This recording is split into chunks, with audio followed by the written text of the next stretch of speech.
आज हम लोग का इकोनॉमिक्स का पहला चैप्टर है।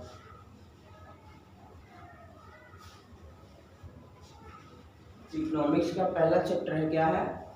अर्थव्यवस्था में इसके विकास का इतिहास। अर्थव्यवस्था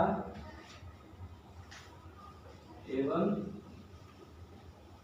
इसके विकास का इतिहास।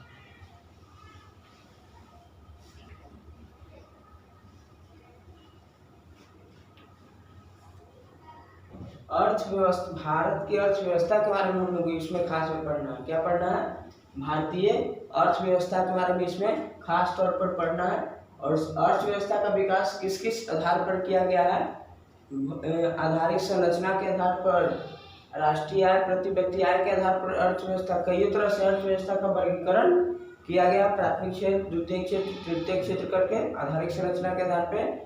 और फिर उसके बाद इसके प्रकार भी हो जाएंगे। अर्थव्यवस्था के प्रकार: पूंजीवादी अर्थव्यवस्था, समाजवादी अर्थव्यवस्था, मिश्रित अर्थव्यवस्था। भारत की जो अर्थव्यवस्था वो मिश्रित अर्थव्यवस्था है। पूंजीवादी अर्थव्यवस्था में होता है कि निजी व्यक्ति का अधिकार होगा। इन सभी के बारे में हम लोग को इसमें फर्स्ट चैप्टर में पढ़ना है। तो हम लोग शुरू करने जा रहे हैं। सबसे पहले 1498 की बात करते हैं। 1498 की। तो उस समय पुर्तगाली लोग भारत आए थे। पुर्तगाली लोग भारत आए थे। पुर्तगाली में उसमें भी कौन आया था? वास्को डी गामा, समुद्री मार्ग के द्वारा।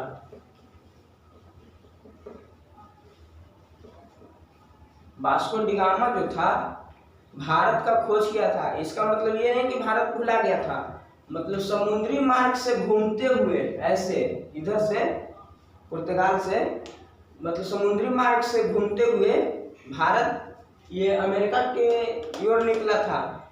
लेकिन उस समय दिशा सूचक यंत्र जो होता है जहाज में लगा हुआ था, वो न रहने के कारण और आंधी आने के कारण इसका जहाज का दिशा मुड़ गया और यह भारत आ गया।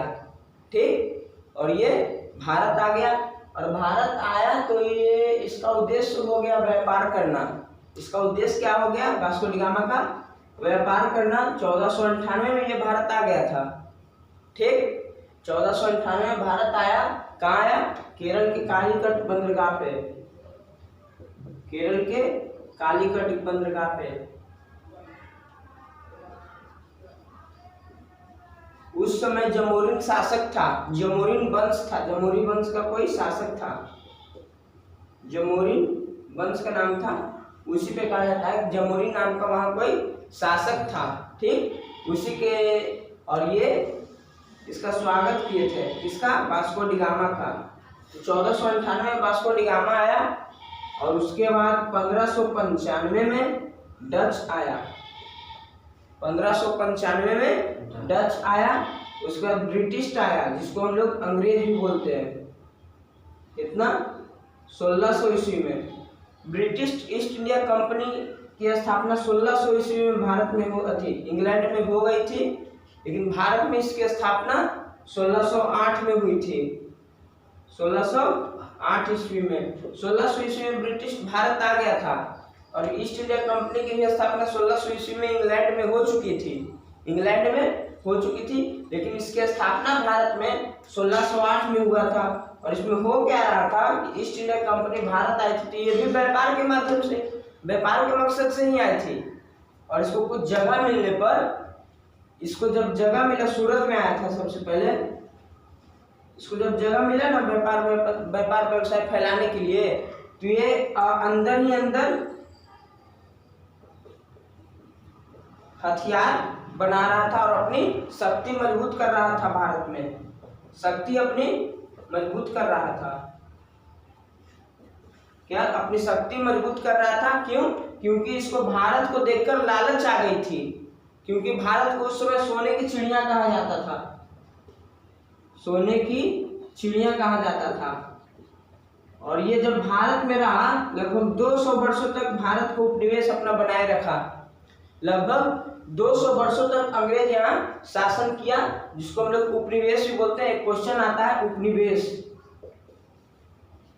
उपनिवेश ये आपको ज्योग्राफी में भी पढ़ना थी, इकोनॉमिक्स में भी पढ़ना है और हिस्ट्री में भी पढ़ना है। तो उपनिवेश हम बताएंगे जब चैप्टर शुरू करेंगे।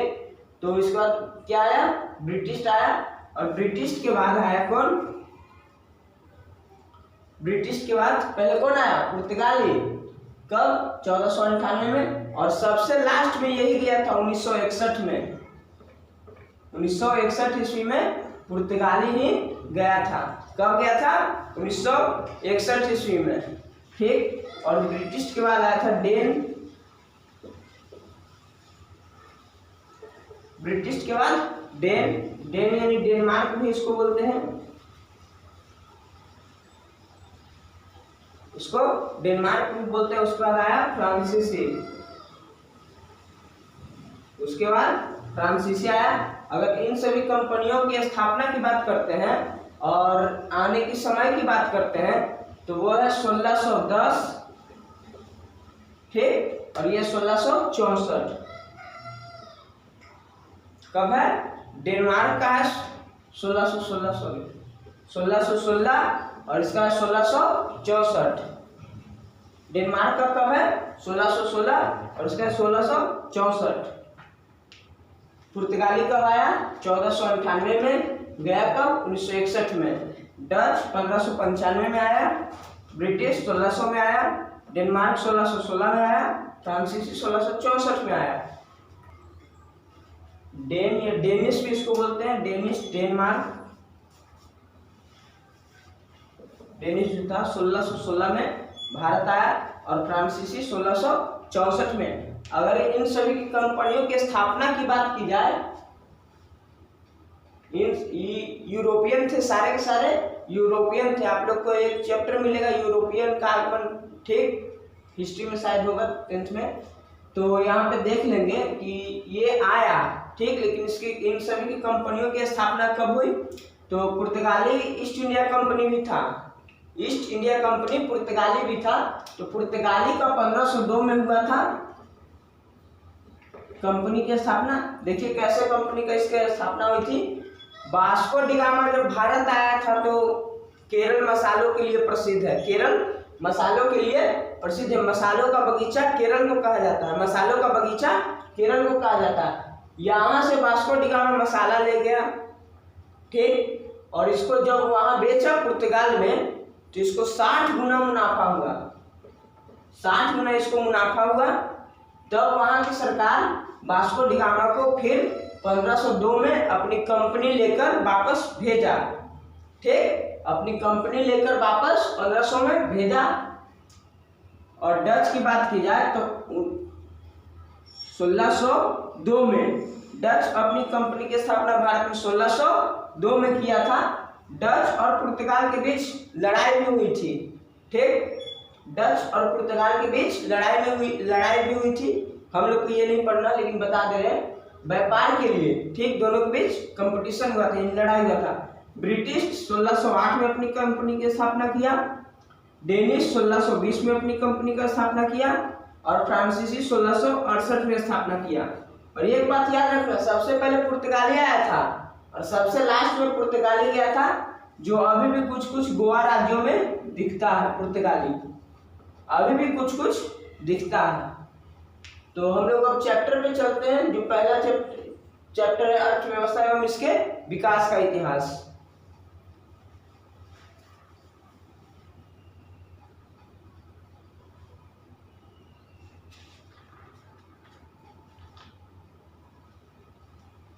ठीक है, तो ये मिटा रहे हैं।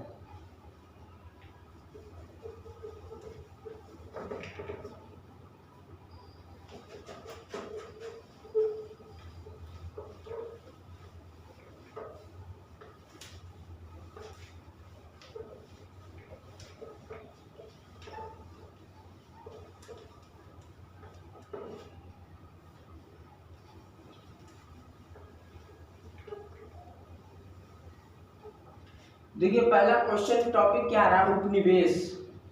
उपनिवेश, तो उपनिवेश का अर्थ क्या होता है कि जब कोई भी शक्तिशाली राष्ट्र, सिंपल भाषा में समझेंगे, कोई भी मजबूत देश किसी नॉर्मली ताकत वाले या नॉर्मल देश होगा उस पर अपना प्रभुत्व स्थापित कर ले, सभी तरीका से, मतलब कि व्यापार के माध्यम से, शिक्षा के माध्यम से सारे चीज पे वो शक्तिशाली राष्ट्र कंट्रोल कर ले, तो जिस देश को कंट्रोल में किया वो देश उपनिवेश कहलाएगा। जैसे इंग्लैंड भारत पर अपना शासन स्थापित किया, ठीक, तो भारत उपनिवेश क्यों हो गया? क्योंकि भारत पर वो कब्जा कर लिया और भारत पूरी तरह से निर्भर हो गया ब्रिटिश पर।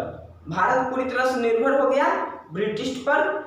तो हम लोग परिभाषा क्या देंगे कि जब कोई भी शक्तिशाली राष्ट्र नहीं, कोई भी देश किसी शक्तिशाली राष्ट्र के अधीन हो जाता है, ठीक, तो वो देश उपनिवेश कहलाने लगता है। क्या लिखेंगे? जब कोई भी देश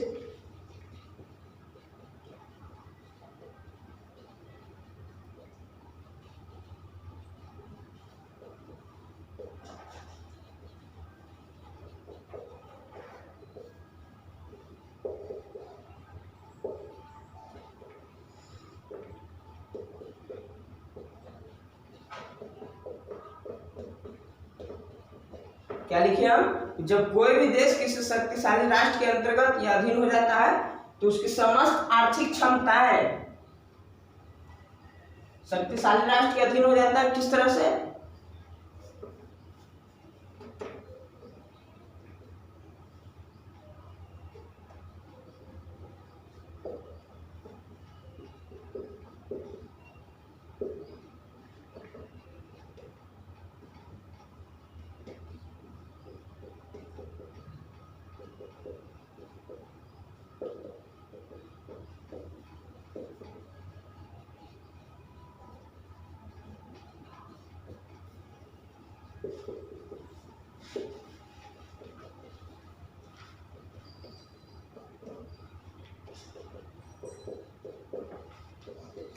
देखिए हम क्या लिखें कि कोई भी देश है किसी शक्तिशाली राष्ट्र के अधीन हो जाता है, किसी यानी मजबूत देश के अधीन हो जाता है। कैसे?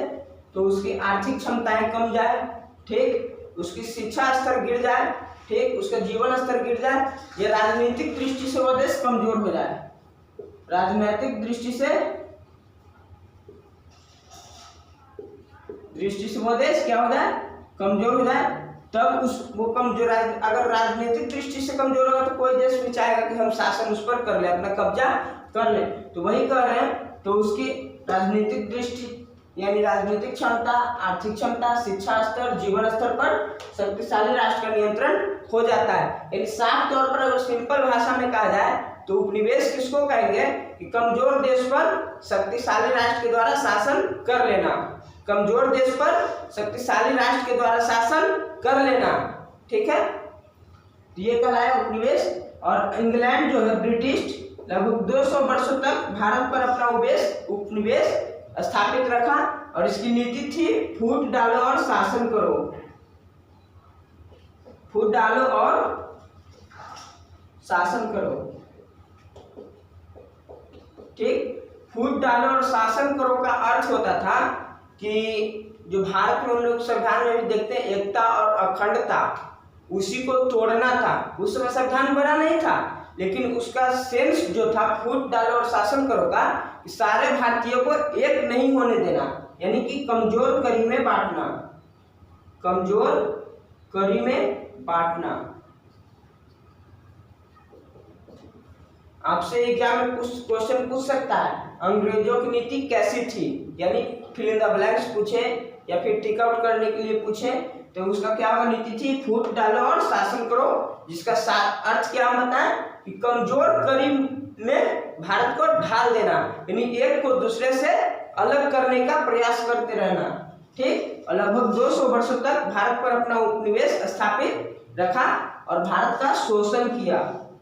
भारत का शोषण किया, लेकिन उसके साथ साथ कुछ ब्रिटिश लोग देकर भी गए, कुछ टेक्निक अपना दे के भी गए।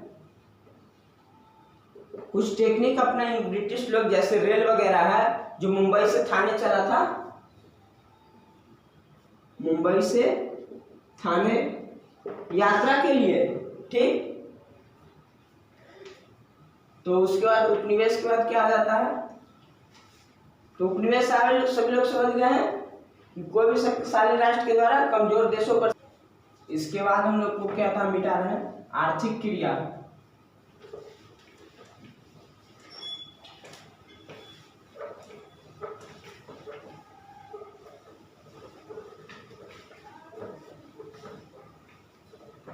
इसके बाद क्या आ जाता है, आर्थिक क्रिया।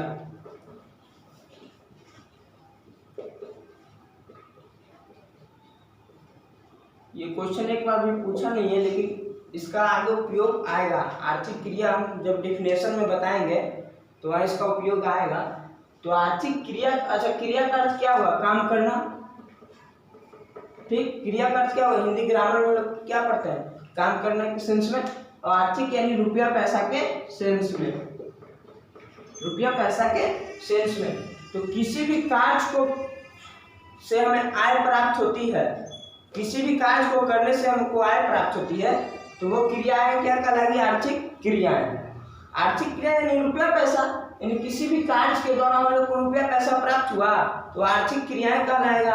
और रुपया पैसा प्राप्त होगा तो उसको आय कहेंगे, उसको आय कहेंगे। यानी सिंपल भाषा में कह सकते हैं, किसी भी कार्य करने के दौरान या कार्य के फलस्वरूप हमको मजदूरी के रूप में मिलने वाली आय जो होती है वो आर्थिक क्रियाएं कहलाएगी, ठीक। मजदूरी के रूप में यानी मेहनताना के रूप में जो रुपया पैसा मिलेगा वो क्रियाएं क्या कहलाएगी, आर्थिक क्रियाएं, ठीक। उसके बाद है कि आर्थिक क्रियाएं अर्थव्यवस्था के प्रमुख कार्य।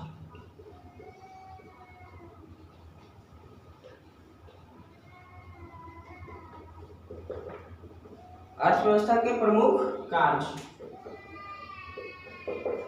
अर्थव्यवस्था का प्रमुख कार्य होगा, सिंपल भाषा में कह दें तो लोगों को सेवा प्रदान करना,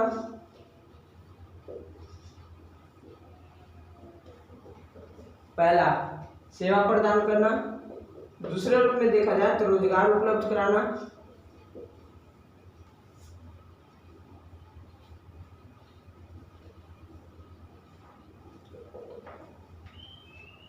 ऐसे होना चाहिए था, सेवा प्रदान करना। देखिए एक सेंस बन रहा है, जब कोई भी व्यक्ति किसी प्रकार का रोजगार करेगा तो उससे उसका आय होगा, और उस आय से अपना जरूरत की पूर्ति करेगा, उस आय से अपना जरूरत की पूर्ति करेगा तो उससे हम लोग को सेवा प्रदान होगा। जैसे हम कुछ रुपया पैसा कमाएं, ठीक, तो अपने दिनचर्या में लगाएं, अपने जीवन को बिताने में यानी कि दिन गुजारने में, दैनिक क्रियाएं में लगाएं, तो उससे हम लोग को सेवा प्रदान होगा। वही सेवा प्रदान करना भी अर्थव्यवस्था का ही प्रमुख कार्य है, ठीक। सेवा कैसे होगा, किसी चीज का उत्पादन करके, ठीक। सेवा प्रदान किया जाएगा किसी चीज का, सेवा प्रदान करना या किसी चीज का उत्पादन करना अर्थव्यवस्था का कार्य।